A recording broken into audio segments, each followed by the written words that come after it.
శివాయ విష్ణురూపాయ శివరూపాయ విష్ణవే శివస్య హృదయం విష్ణు విష్ణోశ్చ హృదయగుం శివ. కార్తీక శుద్ధ సప్తమి సూర్యునికి బాగా ప్రీతికరమైనటువంటిది. అలాగే కార్తీక బహుళ సప్తమి కూడా సూర్యుడికి ప్రీతికరమైనటువంటి రోజే. ఏమిటి విశేషం ఆలోచించుకోవాలి. ప్రాచీనులు ఎంత గొప్పవాళ్ళు అంటే ఒక్కొక్క తిథి ఒక్కొక్క దానికి ప్రశస్తమైనది, ఒక్కొక్క తిథికి ఒక్కొక్క ప్రాముఖ్యం ఉందని మనకి ఎంచి చెప్పారు. పాడ్యమి అంటే మొట్టమొదటి రోజు, చంద్రుడు ఉదయించినటువంటి మొదటి రోజుని జాగ్రత్తగా మనం పరిశీలించి చూస్తే ప్రతిపత్తిథి అంటారు. అంటే అనధ్యయనం, ఆ రోజు ఏ చదువు చదవక్కర్లేదు, సెలవు రోజు అని అర్థం. ఆ రోజును ఏ విధంగానూ విద్యకి సంబంధించినటువంటి పనికి వినియోగించరాదు అని నిర్ణయించారు వాళ్ళు. దదర్శ శుక్లపక్షాదౌ, శుక్లపక్షం యొక్క మొట్టమొదటి రోజున ఉండేటటువంటి చంద్రకళ ఎంత హీనంగా ఉంటుందో అలాగే ప్రతిపత్తిథి అంటే మొట్టమొదటి రోజున చదివినటువంటి వాడికి చదువు ఏ విధంగా ఏమాత్రము అబ్బదో అలా చిక్కిపోయి ఉంది సీతమ్మ అంటాడు శ్రీమద్ రామాయణంలో మహానుభావుడైనటువంటి ఆంజనేయ స్వామి సీతమ్మని చూచి. ప్రతిపత్ పాఠశీలస్య విద్యేవతనుతాంగత. మీకు ఎప్పుడు రా సెలవంటే ఆదివారం సెలవు అనేది ఈవేళ మనం ఏడుస్తున్నాం ఈ మాట. కానీ ప్రాచీన కాలంలో అయినట్టయితే చంద్రుడు ఉదయించినటువంటి మొదటి రోజు ఏ పాడ్యం ఉందో ఆ రోజును ప్రతిపత్తిథి అనేవారు. ఆ వేళ అసలు ఏమాత్రమూ చదవనే కూడదు. ఆ రోజు సంపూర్ణంగా స్వేచ్ఛగా అలా విడుదల రోజు అన్నమాట. అంటే చక్కగా ఆడుకోవలసిన రోజు. అటువంటి రోజున చదివినటువంటి వాడికి ఇలా చదువు వంట పట్టదో, చిక్కిపోతుందో చదువు, అలా చిక్కిపోయి కనిపిస్తోంది సీతమ్మ అని ఆ మాటకి అర్థం. రెండవ రోజును విధియ అని పిలుస్తారు. విధియనే ద్వితీయ అంటే చంద్రుడు ఉదయించిన రెండవ రోజు అని అర్థం. స్త్రీణాం చంద్రదర్శనం అని కనిపిస్తుంది మనకి పంచాంగాలలో. ఏ విధియనాడు చంద్రుడు సన్ననైనటువంటి కొనగోటితో అలా గీసిన ఒక అర్ధచంద్ర ఆకారపు గీతగా కనిపిస్తాడో అలాంటి చంద్రుడిని చూసి వస్త్రానికి ఉండేటటువంటి ఒక నూలుపోగుని తీసి చంద్రుడికి అలా ధారపోస్తూ ఆ మహానుభావుడికి నమస్కరిస్తూ ఏ కష్టము లేకుండా మానసిక ధైర్యాన్ని అభివృద్ధి చెందించవలసిందిగా ప్రార్థించవలసిన తిథి విధియా తిథి. ఇది చాలా ముఖ్యం. స్త్రీణాం చంద్రదర్శనం అంటారు. సహజ కాతరాహి స్త్రియ, సంస్కృతంలో మాట ఉంది. కాతరా అంటే మానసిక ఆందోళన, మానసిక ఉద్విగ్నత, మనోభయం, మానసికంగా పిరికితనం ఏదుందో అది కాతరత్వం అంటే. ఆ మానసికమైనటువంటి భయం ఏదుందో దాన్ని నిరంతరము కలిగి ఉండేటటువంటి వాళ్ళు స్త్రీలు అని అర్థం. పిల్లవాడు ఎక్కడికైనా సరే ఒక 4 అడుగులు మనకు కళ్ళకి కనిపించకుండా పక్క వాకిలికి కానీ వెళ్ళినట్టయితే ఎక్కడికి వెళ్ళిపోయాడు అని కంగారుతోటి ఆవిడ వాడు కనిపించేలోగా అనేకమైనటువంటి దురాలోచనలు చేస్తుంది. మెట్ల మీద నుంచి జారి పడిపోయాడా, లేక డాబా మీద నుంచి ఏదైనా పొరపాటున పెట్టగోడ లేక పడిపోయాడా, ఏమైనా జరిగిపోయిందా అని ఆ క్షణకాలంలో కూడా అంతటి మనోభయంతో మానసిక వ్యధతో ఆలోచించే లక్షణం స్త్రీలకు ఉంటుంది, పురుషునికి ఉండదు. అటువంటి ఆ స్త్రీలందరూ కూడా, అటువంటి ఆ స్త్రీలు అంటే ఆ లక్షణం కలిగిన వాళ్ళు కాదు, అందరూ స్త్రీలు కూడా ఏ విధియనాడు చంద్రుడు ఆకాశంలో ఉంటాడో నెలపొడుపు అని అంటారే, ఆయన్నే బాలచంద్రుడు అంటారే, అటువంటి బాలచంద్రుడిని నెలపొడుపు రోజున కనిపించే చంద్రుడిని చూసి ఆయనకి నమస్కరించుకున్నట్టయితే మెల్లగా మెల్లగా మెల్లగా మెల్లగా రోజు రోజుకి వృద్ధి పొందేటటువంటి లక్షణం కలిగిన వాడు చంద్రుడు. కాబట్టి మానసికమైనటువంటి ఆ దిగుదల లేకుండా, మానసికమైన భయం పెరిగిపోకుండా ఉండేలా మానసికమైనటువంటి ధైర్యాన్ని స్వయంగా ఇస్తాడు ఆయన.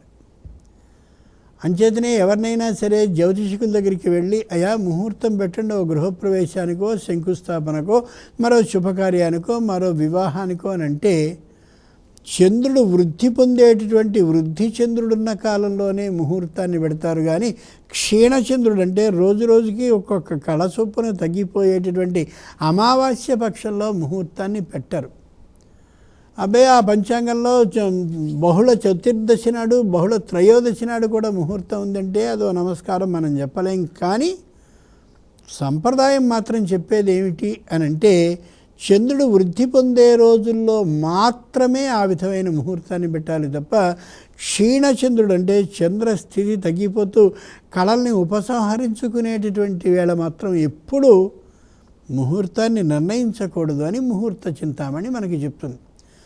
పర్యాయపీతస్య సురైర్హిమాంసో కళాక్షయ శ్లాఘ్యతరోహి వృద్ధే. దేవత అందరూ కూడా ఆ చంద్రుల్లో ఉండేటటువంటి అమృత కళని రోజుకొక్కొక్క దాన్ని చొప్పున తాగుతూ తాగుతూ తాగుతూ ఉంటే, పూర్ణిమ నాడు 16 కళలతోనూ కనిపించేటటువంటి చంద్రుడు మెల్లగా 14, 13, 12, 11, 9 అలా అలా అలా అలా వస్తూ వస్తూ వస్తూ పూర్తిగా అమావాస్య నాటికి ఒక్క కళ కూడా లేకుండా ఉన్నవాడు అయిపోతాడు.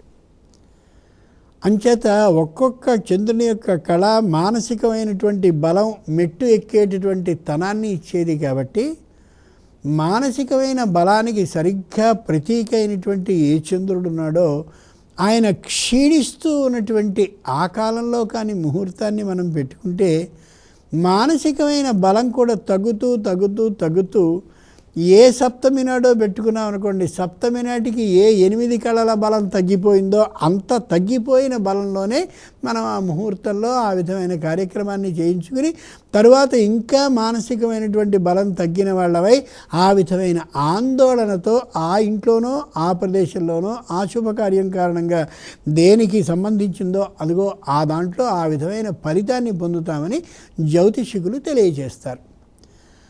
అంచేత చంద్రుడు వృద్ధి చెందేటటువంటి రోజుల్లో మాత్రమే శుభకార్యాలని నెరవేర్చుకోవాలి అని ప్రాచీనులు చెప్పిన మాట. ఇదంతా ఎందుకంటే విధియనాడు చేయవలసింది స్త్రీలైనటువంటి వాళ్ళు అదిగో ఆ కనిపించే చంద్రుడిని చూసి నమస్కరించుకుని, నీ మానసిక ధైర్యానికి అనుగుణంగా నువ్వు ఎలా రోజు రోజుకి ఒక్కొక్క కళ చొప్పున పెరుగుతూ ఉంటావో, మాకు కూడా మానసికమైన ధైర్యాన్ని ఒక్కొక్క కళ చొప్పున పెంచుకుంటూ వెళ్ళవయ్యా అని ప్రార్థించడం. తృతీయకి వచ్చినట్లయితే అంటే తదియని కానీ చూసినట్లయితే, తదియ ఆటలకి సంకేతమైనటువంటి తిథి. మనకి అట్ల తద్దే అని కనిపిస్తుంది. ఆటల తద్దే అది అసలు మొట్టమొదట. ఆటల తద్దే, తదియ అని అర్థం. ఆటలకు సంబంధించిన తదియ మంచి శరీర వ్యాయామాన్ని, అలాగే ఆటల్ని, విహారాన్ని, పాటలని అన్నిటినీ చేసుకోవలసినటువంటి తదియ ఆటల తదియ, ఆటల తద్దే అట్ల తద్దేగా మారింది. ఆ ఆటల తద్దెలో అందరూ ఒక చోట కూడడం, వాళ్ళందరూ కలిసి చక్కగా నృత్యాలను చేయడం, చేసిన తర్వాత ఉప్పుల కుప్పలని మొదలైనటువంటి అనేకమైనటువంటి ఈ చిన్న చిన్న ఆటలన్నింటినీ ఆడుకోవడం, ఆడుకున్న ఆటల ద్వారా శారీరక వ్యాయామ శక్తితో పాటు 10 మందితో సాంగత్యాన్ని పెంపొందించుకోవడం, ఇవన్నీ కూడా జరిగేటటువంటి తిథి మనకి తదియ అవుతూ ఉంటుంది. అంచేత తదియా తిథికి ప్రత్యేకమైనటువంటి ప్రాముఖ్యాన్ని, ప్రత్యేకమైనటువంటి ప్రశస్తిని ఇవ్వలేదు శాస్త్రం. కేవలం వినోదం కోసం ఏర్పాటు చేసుకోబడినటువంటి తిథిగా అది కనిపిస్తుంది. అయితే వైశాఖంలో వచ్చే అక్షతది అని ఒకటి కనిపిస్తుంది. ఆ రోజున మాత్రం చందనస్వామి ఉన్నాడే, సింహాచలంలో ఉండేటటువంటి ఆయనకి చందనాన్ని తొలగించి అదే రోజున మళ్ళీ కప్పడం అనేది ఒక్క విధానం మాత్రం అక్కడ కనిపిస్తుంది. ఆ రోజున ఏదో బంగారం కొనుక్కుంటే ఏదో వస్తుందనేది పరమేశ్వరుడికి కూడా తెలియనటువంటి సత్యం అది. ఇది కేవలం వ్యాపారం కోసం ఏర్పాటు చేయబడ్డదే తప్ప శాస్త్రంలో ఎక్కడా అట్లాంటిది లేదు. ఇక చవితి అంటే చతుర్థి 4వ తిథి, అది గణపతి ప్రీతికరమైనటువంటి తిథి. బాగా గుర్తుంచుకోవాలి. ఏ వినాయకునికి సంబంధించినటువంటి అర్చన అనేది శుద్ధ చవితి నాడు చేస్తే పరమ ప్రీతి అవుతుందో ఆయనకి, ఆ శుద్ధ చవితి ఏదుందో అది ప్రతి నెలలోనూ కూడా వినాయక ప్రీతికరమే. కాబట్టి కార్తీక శుద్ధ చవితి అనుకోండి, ఆ రోజు వినాయకుడిని ఆరాధిస్తే శుద్ధ చవితి ఆయనకి సంబంధించినది, కృత్తిక తండ్రికి సంబంధించిన తిథి కాబట్టి తనకి తండ్రికి కలిపి జరిగేటటువంటి అర్చనకి ఆయన పరమప్రీతుడైపోతాడు. అదిగో ఆ చవితి అనేటటువంటిది వినాయక ప్రీతికరమైనది. ఇదే బహుళ చవితి అయినట్టయితే, అంటే పూర్ణిమ తర్వాత వచ్చేటటువంటి 4వ రోజు బహుళ చవితి అయితే సంకష్టహర చతుర్థి అవుతుంది. దాన్నే సంకటహర చతుర్థి అని కూడా అంటారు. కష్టమును హరించేటటువంటి లక్షణం కలిగిన చతుర్థి 4వ రోజు చవితి అని అర్థం. సంకష్టహర చతుర్థి చాలా గట్టి మాట అది.